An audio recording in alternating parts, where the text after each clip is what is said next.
Merci Nabino Nyonso bozo occasion ya kolanda biso lelo. Merci mingi ndebo misana kolanda émission Nabino Dose Unique Chanel avec Berthe Djonga moto na Nzambe journaliste ya mboka oyo nazane sengo mingi na ebiti na masina ezala donc Chango Mobimba ezala lukunga funa partout vraiment na ebiki boza branché lelo Berthe Djonga moto na Nzambe journaliste ya mboka oyo nazo yamba ser moko oyo andima na ye kopesa bomo na ye pa ya nkolo andima na ye ko sacrifier nyonso ya ye epa ya Nzambe pona kosalela ye na ndenge nyonso koyemba azwa pe likabo ya prophète.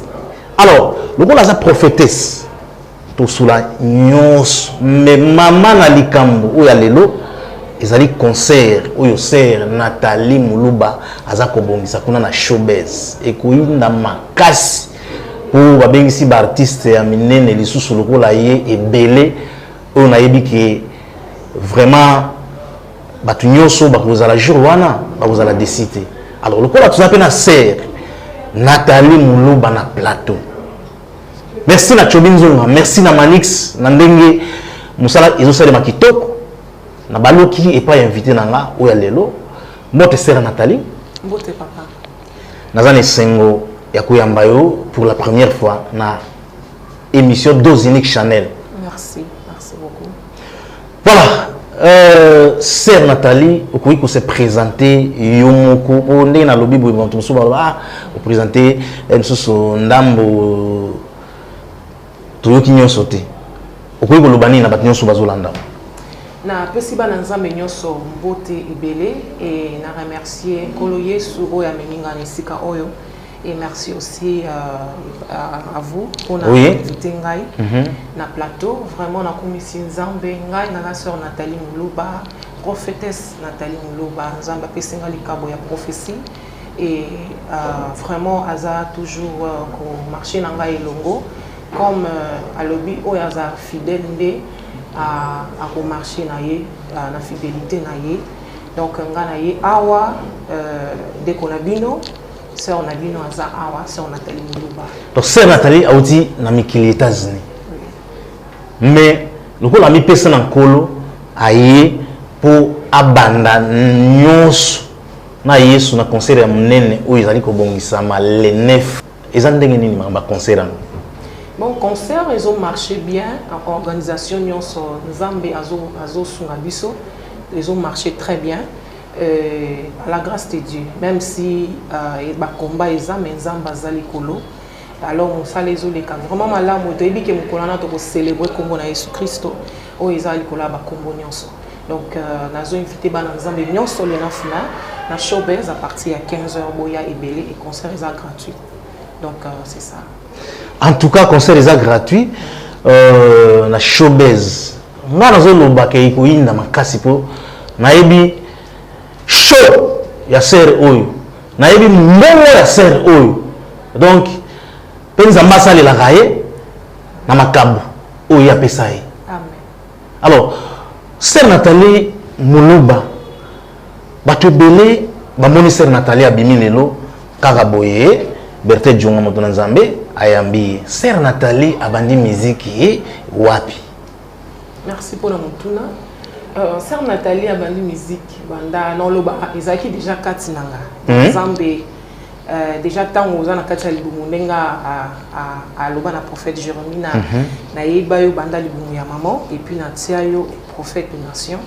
Alors déjà musique dans la musique ezaki katinanga comme nazaki mona moke encadrement vraiment ezaki té et racine penza la musique ebuti na famille parce que papa nanga Dem c'est Diambo ya Diamba, père son âme, Azaki mais chrétien aussi. Et Racine on est outil na musique et na famille et puis bande kolanganyo so ba mbaka. Alors vraiment j'ai choisi que c'est l'ensemble. Yango wana na bandi musique nanga normalement on a eu conviction la musique en 2017. Ndé vraiment on a eu conviction wana et puis na ba message nous sommes en pesi. Yango wana musala na yezo continuer toujours. Merci. Depuis 2017. Oui. Mais sœur Nathalie est là qui comme ça biso ezanga kalawa nous a une conviction na yo ya musique kala wana ozalaki na makoki pe ya kosala album est-ce que pour nani te oyo kobandaka na 2017 oyo ndenge tolobaka notre Dieu aza nzambe ya baton et les circonstances donc il faut tozelaka ton ya nzambe mwana nzambe nyonso abengami chrétien il faut kozelaka ngonga ya nzambe donc si on atala kokoki kobimaka ate na plaisir ki nani nasala musique okoyebisa bana nzambe nini il faut la conviction oser la permission à Nzambe donc tant na yeko qu'il faut que nasala musala na ye c'est pour cela que je suis là na banzembo wana depuis bandi carrière na depuis 2017 si lelo vous savez combien d'albums nasali juste album moko et toza toujours na moment ya promotion ya album et puis les na l'habitant en Nzambe zata en Nzambe il faut poser là toujours na ko le kan deuxième album te pour nous permettre toujours travailler sur premier album mais on a concert na showbiz parce que toujours célébré et puis ils ont aussi présenté album APC. Donc sortie officielle présentation album album en titre na ngone APC. Ah APC. APC. Et bila ba kombo pour na nini kaka APC. APC nzambe na tsapesaka. APC tango soko taliba na katsa banzembo nyonso na yembi tous les 9 titres zolo ba selon ndenge nzambe ayanola kabiso donc ndenge tozongenga koza biyano na ye parce que ceux qui nzamba yanoli ote okongenga te il faut yanola yo pi ongengi abimisio na miso abato donc apesi ça veut dire ba oyo babota raté basenga mabota nzamba pesi et puis azo continuer ko sala so lobi nzambe nazana peso ya boya lobi ye aza papa na biso toza bana alors na ba titre nyonso eza wana otozo yemba sur eza makambo nzamba sale bibiso et puis azo continuer ko sala oyo amoni na loboko nzambe te aza toujours na persévérance parce que nzamba o sale là et toujours nzambe ya action avec sœur Nathalie Moluba sœur toyoki arizali yembeli wana ngongo wana te kaka yango moko nde tozana ye awa se osala ngona mwa yo moko kaka pasa ba instrumentiste tala biso toyekokumisa yowe toyekokumisa nzambo ya bongira keko toyekotombola zamba kongo mokonzi avandi na ngwende tobola misala na ye totatola merci amen nzambe ya baaction c'est nzambe ya baaction mpona nini nzambe ya baaction kobana na jeunesse tina apocalypse tomoni ka nini action na baaction donc nzambe ya baaction kutu yango yako discuter ya libu kumate yako discuter te ka ya wana on a déjà kondimaka nzamba baaction vraiment bon c'est ce que bato bakoya jour wana concert yango oyo bakoyoka banzembo lokola banzamba baaction banzembo lokola ba Yoshua banzembo eza ebele eza pe elengi kaka nde boyoki nzamba baaction boye alors d'invité au songe na invité te invité bazali bao bazo prester nanga eza frère Franck Moulaja oui frère José Nzita frère Trésor Bibi et puis la sœur de Dinseya bango ne bazo prester mais dehors ya bango eza na ba salle dans Nzambe pe ba rozali puis ba artiste mususu comme frère Moïse Matuta et puis tout ça mais est-ce que pour nani Mbamoko le temps est saturé. Non, c'est déjà préparé. Tu es biqué, tant que tu as ton aïe. Tu es comme sans Zambie à Barsion. Il faut que tu aies Barsion, on a l'oyembo. Donc, de cognon surtout, bazana un plus il y a reporté par Ban Zambie. Donc, c'est ça, il y a un autre sangali libote Ban Zambie pour que tu célèbres ton Zambie. Zambie à Barsion. Ce qu'on apprécie, aussi, ça apprécie.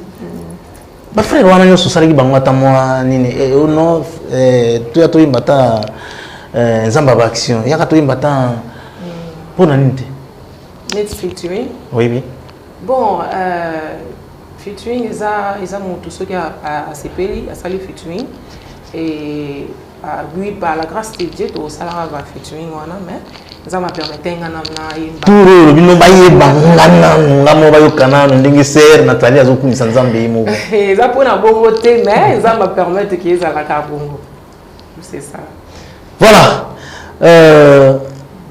c'est Nathalie nzambe pe apesa yo likabo ya prophète ya prophétie. Vous avez prophété. C'est comme si vous avez dit que vous avez dit non, ils ont c'est. Ils ont dit que vous avez solo.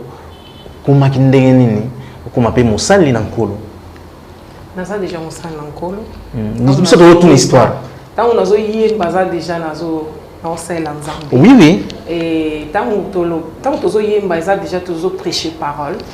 Alors, prophétie dans le baki les a don Nzambe a pesanga depuis nazaki mwana oui nazai na don ya so ina yebisi mutu mikabo mo e sali mikabongo et puis nazai ko se contrôler te alors tant on azoko na Nzamba osunganga et puis na ba prière ba message ba topé sama tout ça et puis si to comme na niveau on se dans le bien côté na détail ils a vraiment mulaye les solo mais pour que na pesa kaba na Nzambe ya no na mutuna oyo opozenga ça on appelle la servante de Dieu to banda na Nzambe kala utali mama. Voilà, sœur Nathalie Aza, servante de l'Éternel depuis mais c'est quoi mingi basala Nzambe ezalaka faut zala une église songolo uzana est-ce que sœur attendez uzana na mikila poto kuna uzana tonga bon merci pour la monture nazali tonga teke yanga moko nazo travailler na pasteur titulaire Mike Lango PC Mbote na Mountain Grace Ministries naza adjoint voilà. Vous qui c'est Nathalie, les 9 na showbiz et vous inda mabe les 9 avec 15h ngingo nzamba bandi ba action. Amen. Donc sur 18h 16h au côté déjà ba action bando si la déjà vous besoin de ndambo action. Donc il faut y avant. Amen. Alors c'est un album na yo apesi. Toliki siko toyoka ndenge bozo sala ndenge kozala jour wana toyoka siko live na ba artiste na yo orchestre comment na nini oui Joyce Ministries yo comment on yoso anglais bon Nzambe ka pesa ki yango bon Nzambe ka apesi voilà chokinzuba tolanda sikoyo Yeshua voilà avec sœur Nathalie Mouluba tolanda Yoshua. Alléluia. Zambaza yemo bituna na biso. Nzambe ndo mutu ayalolaka. Parfois tobondelaka tokotiba ba retraite tomatika bandengenge kolukelo ya Nzambe. Peut-être le Nzamba azokanga te na situation na ngai Nzamba azokanga te lelo nakopesa yo assurance que Nzamba aza Nzambe ayalolaka tozoyeba nzembo soko oyebi yango yemba na biso elongo esika ozali. Alléluia.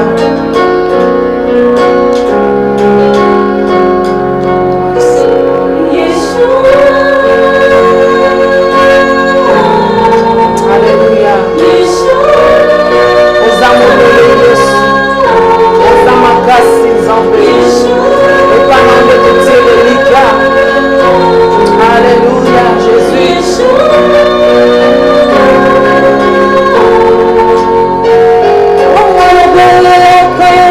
Akanisaki oyokanga ite takomala luka akanisaki omonanga ite losambo na sale aitrete na kuta kawamana mata mangengenge kuluka yoe losambo na sale aitrete na kuta kawamana mata mangengenge kuluka yoe tokolola efungwa maka nikolo yepasuka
napesa ntango na makambo ya mokili nzoka Yesu ozelanga maboko polele molimo na yo ekitaki asunganga nzoka Yesu ozelanga maboko polele molimo na yo ekitaki asunganga obongisi abongisi ya kitoko osutukisi na bolingo na yo obongisi abongisi ya kitoko osutukisi na bolingo na yo mawa na yo ngolu na yo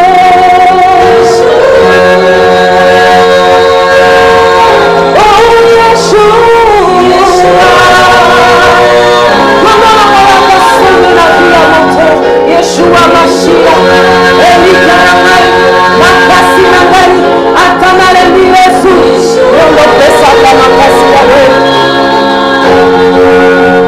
Haleluya.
Merci beaucoup Nabino so oyo bolandi biso vraiment na kosenga to betela nzambe maboko oyo ya bili kumu oyo ezalaka obi kokumisa nzambe ezalaka bien moko. Amen. Quand vous avez un nzambe azozwa lokumu boye lobino les 9 na 15h ngingo donc 15h ezobetela na porte. Zate que 15h vous avez le transport oh 15h et betelo déjà à la porte. Pour 14h déjà vous avez déjà. Amen. Organisation ya concert oyo eza lengi oyo wapi na ndenge nini? 15h concert ebandi 19h ngingo makambe sili papa zonga ata ono zo kene masina ono ngana okoma kuna nini couvre feu papa 19h okende okoma na yo to lali dirigeant donc yaka raison moko ezate si tout makambo ya nzambe boy siko soko raté okamsanga mingi Sœur Nathalie Muluba toyoki Yoshua inspiration ya malamu ya kitoko boy ozwela kango ndenge nini nzambe kaka so ozana kati ya présence en nzambe nzambe akolobelo toujours oza toujours na méditation et nzambe aopesa yo eloko alinga loba na bana na ye donc nzambe azaka déjà na makambo oyo apesaka biso pour que topesa na bana na ye donc c'est ça et Yoshua bato bakoki ko retenir nini comme message aux autres transmettre na bana nzambe nyonso espoir que nzambe azanzambe ata promesse umeli ndenge nini ako répondre toujours aopesa toujours solution na lingi ba retenir espoir et puis solution ba retenir qu'il y a seulement un Dieu akoki kopesa bango solution na ba problème na bango.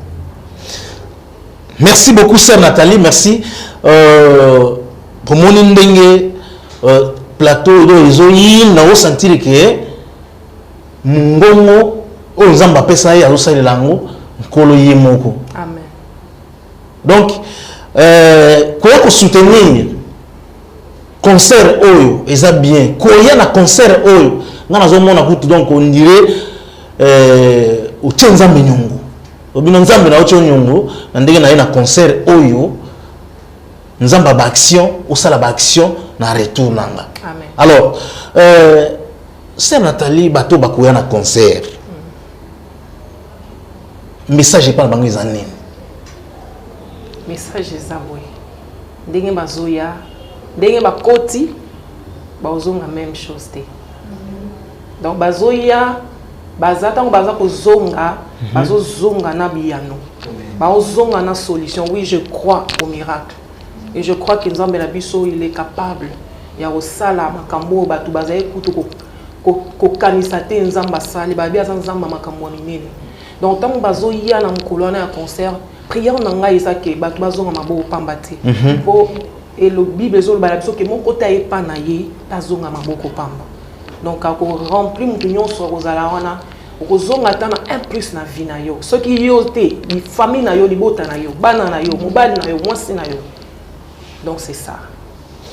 Voilà, Sœur Nathalie Muluba poni musique les lozo c'est nzambe na nzela ya musique ndenge yo moko kina ki Sœur Nathalie musique pas na yo lobelani et bi lobela koni musique est évangile, ils ont prêché parole de Dieu.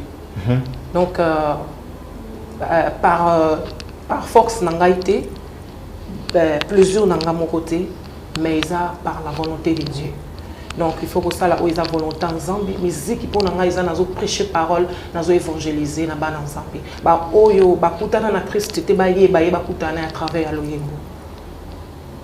Voilà, album oyo na Pessi apesi ils ont 9 titres na 9 titres on a déjà toyoki 2 titres mais ndenge olandi yango na télévision ekoki te fo ya vraiment mona yango a live ndenge Sœur Nathalie Muluba aza koyemba a live pe jour wana onction pour bana ma bonne li baso préparer concert wana na ndenga nkolo et là te concert oh non koto Tokyo bimiozo ozonginda te concert wana ezaki o Tokyo yo moko oyembi obini o Tokyo mais Tokyo no eke zéro te. Donc et vous allez en bénéfice. Sœur Nathalie le 5 mai na show les 9 plutôt les 9 na showbiz to yebiki o invité bande konayo oyo bakuzala na yo ensemble mais ça peut ba tumsusu peut-être bazali na besoin baya ko participer kaka ata bayembi okolo bana bangoni baza la bienvenue baya portisan na yo fongwama baya ba osenga eloko te ba opesa eloko te Et ça va nous amener donc ça la bienvenue. Mais sur on peut est-ce que le programme ils a prévu moi parole moi nous bien ils allons faire bande les gars gander ils ont bande krakata kata kata kata kata mbala mo boti nasu. Bon ouais na okoloba te que kozalate bien sûr tout ça l'ensemble il faut quand même mon encouragement maté a te même mon encouragement et aux angate to kota mozindo te à prédication mais moi il y a ba encouragement qu'on encourager ba nzambe après louange après tous les cas alors est-ce que ba show ya ba seben ba ni nyonso ils ont nos rendez-vous jour ah bien sûr ba bien utana lola ah lo yembo louange utana lola tout mon ami raché et quoi il cola louange donc quand toujours buka ba mir o ekanga biso les autres buka depuis Sœur Nathalie abanda makambo ya musique est-ce qu'ils a aussi bon ça déjà concert qui au petit concert oui na beta concert na États-Unis dans mon colo nazo release album à PC na beta concert ça qui mon était juste pour na ko accompagner à release l'album mais concert on a vraiment il y a liboso on a sali on a chose ils a oyo ils obeta le 9 mai sikoyo groupe ça combien de temps groupe na yo non 2017 nde to bandaki nde na bandaki groupe ou bandaki na groupe mbala moko na États-Unis groupe oui et awa na 2009 pardon 2019 nde to bandi groupe ya awa RSM sikoyo ba répétition ezrandeni on doit répéter oui ça m'a pesi biso ngolo wana ya ko répéter oui ezala kaile kaka ko siège ezalaka ou bien ndenge nini au groupe bon normalement nga za kuna na États-Unis donc eza kuna awa tozo représentation ezali oui eza donc staff eza awa la staff pe baza awa na Congo Kinshasa par la grâce de Dieu donc to RSM Erotelema donc RSM ndi abréviation na RSM donc par la grâce de Dieu RSM Erotelema eza ikotelema te pour ce telema pour bandi déjà ba concert à minene donc déjà ça hôtel et hôtel bâtiment tout RSM donc donc ils ont la vision à minene vision zoya ya minene amen voilà Sœur Nathalie musique ils a passé na mboka na biso même sous bino kuna ndio ma facilité et yo bang sorte que yo kota mikolo po mikolo artiste ba comme belé ba orchestre belé nini belé ils ont bang ça ba tout ko bisata album mutaza kana appel na ye mutaza na façon na ye asola na Nzambe na obanga te même si je marche dans la vallée de l'ombre de la mort na obanga ni papa Nzamba zananga tozo kumisa de Nzambe to sala challenge te to wela na mutu te to kumisa de Nzambe ata toza balobi elangeza munene basali ba muke alors ceux qui tozo bakisama malamu bakisama tozo bakisama toza na crainte Nzambe c'est tout hein crainte Nzambe nde to continue langa na ye tozo salela ye ils occupé nombre te mais ils occupé oyo tozo pesa na bana Nzambe donc c'est ça ilanga eza munene basali baza muke kaka ndenge Sœur Nathalie auti koloba po omoni lelo soko yebi muto yo salela obanga fula batuté obanga ono o wana zobeta makasi wana zobeta soko yebi muto yo salela muto zo servir donc crainte que vous allez quand ndenge sera auti koloba mais c'est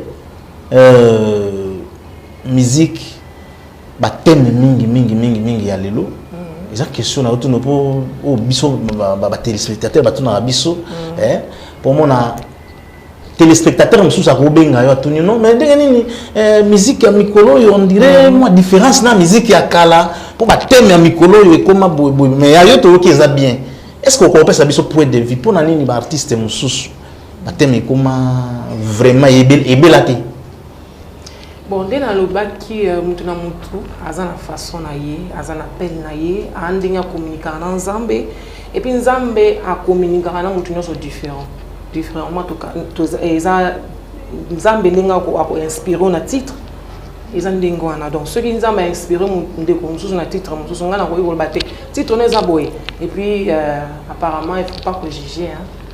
Oui, donc nous sommes là pour que tu aies parole aux hommes de parole ou anandé au sunga biso. Mais nous ne sommes pas là pour trop juger, mais yo kozwa o yozo yoka ezo sala yo bien.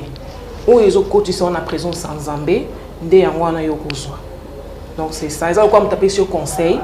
Ceux qui conseillent wana ba pesio monique koto eza malamu to koto eza mabe oponi wapi ya malamu ozu ya mabe obwaki. Ils ont des wana musique otozo yimba. Ceux qui musique ya malamu monique eza malamu pona yo banda ko landa yango banda ko prier na yango. So monique eza malamu te pona yo eza force te. Eza choix na yo. Voilà, déjà il va me que même ataka prophétie, il faut que tu la o eza malamu. Ah oui. Donc, Yangouana, comme réponse, il y a Sœur Nathalie Moulouba. Sœur Nathalie concert les 9 de Makambo. Sikoyo, bateau bazo landa yo na minute oyo. Ebele, bazo ya babino, lelo vraiment to kinde, to yoka, ngongo ya Sœur Nathalie, abanda, bandana Yoshua, Nzamba Action, apesi yango moko. Et nous allons ndengeni banzembo nyonso oyemba yango comme yo moko lead ou bien ndengeni. Oui. Pour na yebi ki tango zolo baki orchestre msusu izana États-Unis msusu wamo na be msusu izana États-Unis mte yemba mais tuzana Sœur Nathalie aw. Nzembo no siza lead yo moko lead ngamoko na yebi na sala featuring na frère Al Kambumba apesi bambote ya Nzamba Action. Je crois frère Al Kapé à Imbaki, mais Nzembo Nyonso 9 titres, et sa sœur Nathalie, des Zamba Inspiringa. 9 titres, Sœur Nathalie. Alors, na concert Oyo, ils ont le concert ya ouverture. Si ma concert, où se préparer n'engeni? On est à Nzambe pour te ba futur te, mais to organiser un cas et puis Nzambe à attaque Loboko. Donc, tu es bien et après concert, nous avons travaillé toujours dans Bisso pour continuer mon salaire pour le deuxième album. Mais nous avons fait le salaire à Nzambe. Ce qui nous a permis de release le deuxième album. Oui, pour papa, nous allons continuer mon salaire. Est-ce que vous avez une église, Tony? Oui, l'équipe quand même dans l'église, Sika Oyo. Na Pamboliba na Zambie, et pas pasteur Patrick Frère Patrice. Na pesi bambote belé. Na Imbaki Yeshua kuna. Et na mon âme l'Éternel. Na Bandal. Oui, oui. Et puis dans l'équipe quand même dans quelques églises pour que ba na Zambie pe ba za la béni. Pour nous inviter ba aussi. Voilà, tout comme déjà kokene na suka ya émission na biso. Message ni nous en pour un album APC pour na batonyos ou bazoya les 9. Amen. C'est un message vraiment profond. Message nous en eza tozelangonga Nzambe na ba lo sambo na biso tozo sala na mituna na biso tozela Nzambe ngonga na ye pour que aya no la biso. Parfois, on a eu ça à biso ba chrétien to linga o mona Nzambe lo wa micro-ondes au tie bilo na moto tia o minute zo compter ding to linga Nzambe asala bon OK Nzambe asaka na temps na. Oui. Donc tous à la passion et puis tant on tozo ya na le 9 mai pour que to kumisa Nzambe yo ya ka ke okobima maboko pambate Nzamba ko ya nola yo Nzambe azana biso elongo on est ensemble. Voilà, ndeka Sœur Nathalie auto lobo. Moni mamba Nzambe ezate ke oche ofini buto bandozela no asala kaka siku, ya asala na ngongo ya lingi. Petango azo sala yango ekamusina yo moko te, mais ekamusina ba voisin et les kani kuna ba voisin na ba pays mususu. Donc moi ya loba ko tezate. Donc Nzambe asala ka ndenge ya lingi. Na moni pianiste azo se préparer, on dirait ce qui moi nini ya suka po to comme déjà na suka émission na biso le temps à remercier bandeko nyonso balandi biso lelo pe équipe mobimba oyo et travailler na biso awa ezala Manix ezala Chobinzunga ezala pe coordonnateur na biso Pascal oyo aza kolanda biso vraiment merci mingi pe na kosenga na bandeko bazana sima mama mbote na yo ozolo ba maslembe lokola so ndana Brazzaville oyo kote aya siko mbote na yo comment on nani tala kuna Adeline Luemba oza chanteuse na groupe na RCM tenayo simba micro bien olobi maleme ngako na yogite okoyi koloba nini na bato nyonso o balandi yo opesi kombo na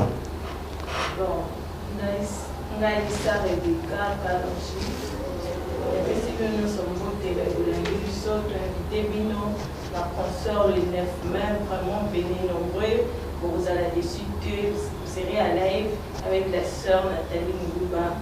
Donc, nous vous souhaitons la bienvenue ces jours-là. Amen. Oui, ma sœur Mbote. Oui, nga komona ngai babenga nga Berthe Jonga moto na Nzambe siko yo oyebisi biso komona yo oyebisa bato bazolanda biso nini pona le 9 oyo.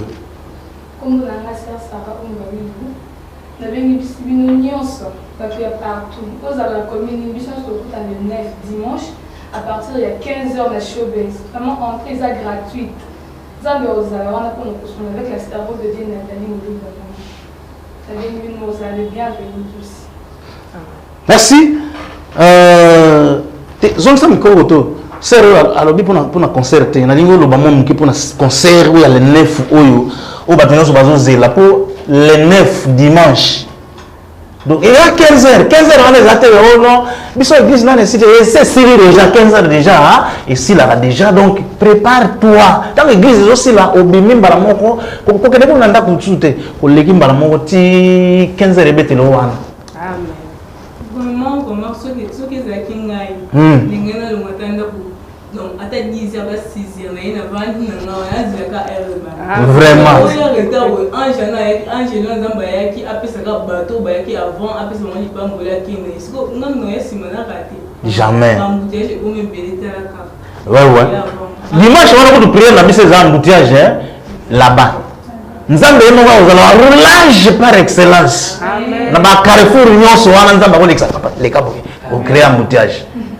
Oh des moments où on a mutu ka créer placement les cabo les qui saba na Nzamba zo que des concerts à la 9 na showbiz ni. Hein? Amen. Pesa frère micro hein. Donc biso to wana Nzambe na biso roulage à dimanche wana. Na ba Carrefour nyonso sœur et frère mbote na yo. Oui tala bato bazolo anda yo. Vous se présenter. Merci. Comme Jean Hilaire Badibanga, Nazali clavieriste et RCM. Ben ici, Nyoso Bananga, musique chrétienne, Nyoso Bananga, Nzambe Baya, le concert de Bisso et Nzambe Action.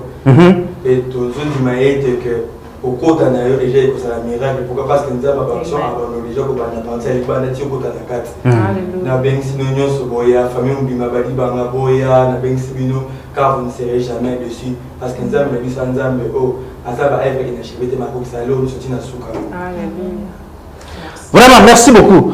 Merci. C'est stokomi na suka. Siko yo moko clôturer. Amen. Napesi bana Nzambe nyonso bambote ebele sika bolandi biso.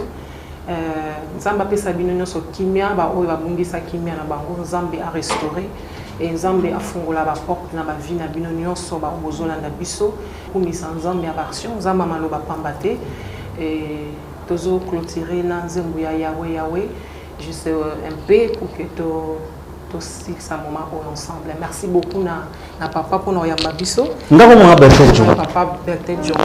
Donc merci beaucoup. Et na ba cameraman nyonso, na ba chanteur nyonso à RCM, que le Seigneur vous bénisse. Voilà, merci. Toujours clôturer na nzembo oyo sœur Natalia Utoloba awa dimanche 9 wana, eza dimanche moko sans fatigue. Ozola muka bien makasi au fièvre mo elinga yesa le dimanche. Et le qui oya kozwa jour ni jour ozanga mabondeli mais tant que bondela oya concert wana yona Nzambe. Alléluia. Alors vous allez vraiment les 9 wana absence na yo eza tolérable te po toyebi ki oza mwana nzambe nzamba ko garder yo ti kozala na biso elongo le 9 mai na 15h na showbiz. Merci na équipe Mobimba, merci. Voilà. Ciao. Alléluia. Yes. Merci Jésus. Yahweh, Yahweh, Yahweh. Yahweh, Yobolingo. Yokele mawa. Ay mwana na yo. Yahweh, Yahweh, Yahweh.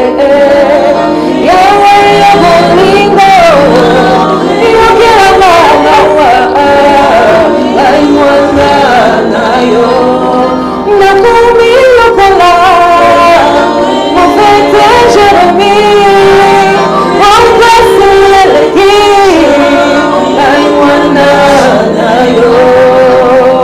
Nayabira ngoma Golgotha. Omemaki pasi na ngano. Obekamaki mpona na likaye. Omikitisaki kuna tongwana. Abakuka abaki ye. Atabiraka eza kondela. Zela yango ekokokisanga. Alléluia, merci Jésus. Tobelisi bino le 9 mai, boya ebele, tokubisa nzambe ya basion. Alléluia, tolingi bino mingi, boya invité. Alléluia, toza pe na babillet, tobimisi babillet, mais en faisant gratuit, mais babillet ezali mpona kogaranti bino vraiment place, parce que place ekozala limité. Bana nzambe boya ebele, que le Seigneur vous bénisse. Alléluia. Yahweh, Yahweh, Yahweh, Yahweh, Yahweh,